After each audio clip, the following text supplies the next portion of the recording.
वालेकुम नाज़रीन, मैं हूं आयशा शाहिद और आप देख रहे हैं PSA डिजिटल न्यूज़ चैनल। आइए नजर डालते हैं आज की ब्रेकिंग न्यूज़।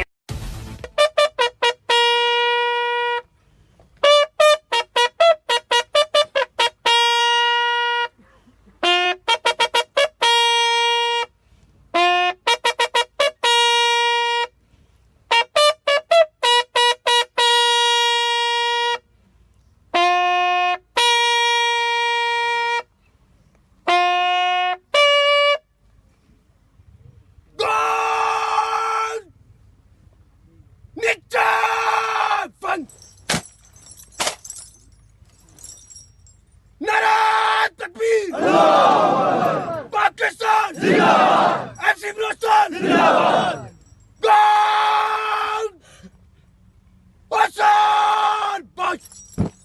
ईद होने वाले एक जवान नायब सूबेदार गुलजार खट्टक की नमाज जनाजा आज मियाँ वाली में अदा कर दी गई। नमाज जनाजा में आर्मी के अफसरान, ज़िला इंतज़ामिया के अफसरान के अलावा ज़िला भर के सियासी समाजी हलकों के साथ दीगर अवाम ने कसीर तादाद में शिरकत की। नाज़रीन, आपको आगाह करते चलें कि बलूचिस्तान में शहीद होने वाले नायब सूबेदार गुलजार खट्टक शहीद की नमाज जनाजा आज दिन मियाँ वाली के इलाका टोला मंगली के कब्रिस्तान में अदा करके फ़ौजी आज़ाद के साथ पुर्दे खाक कर दिया गया है और उन्हें गार्ड ऑफ आनर भी पेश किया गया है। नमाज जनाजा में आर्मी के अफसरान, ज़िला इंतज़ामिया के अफसरान के अलावा ज़िला भर के सियासी समाजी हलकों के साथ दीगर अवाम ने कसीर तादाद में शिरकत की। नायब सूबेदार गुलजार 26 दिसंबर को शाम के वक्त बलूचिस्तान के इलाके कोलू में शरपसंदों के हमले में शहीद हो गए थे। इनके साथ और भी जवान जामे शहादत नोश कर चुके थे। नायब सूबेदार गुलजार खान मीर के बेटे थे।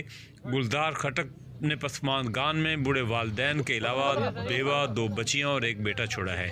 शहीद के वालिद ने इस मौका पर कहा कि पाकिस्तान के लिए जान भी कुर्बान है। अल्लाह करीम से दुआ है कि हमारा मुल्क पाकिस्तान जल्द अज जल्द इन शरपसंदों से पाक हो जाए। इस मौका पर आवाम की कसीर तादाद भी मौजूद थी। उन्होंने पाक फ़ौज जिंदाबाद के नारे लगाए और पाकिस्तान जिंदाबाद के नारे लगाए। आर्मी के जवानों ने शहीद की कब्र पर फूल निछावर किए, फूलों की चादरें जो हैं वो चढ़ाई गई। ये सारे मनाज़र आप मियाँ वाली से बराह रास्त देख रहे हैं। नमाज जनाजा भी अदा की गई और ये सारे मनाज़र जो हैं मियाँ वाली से आप देख रहे हैं।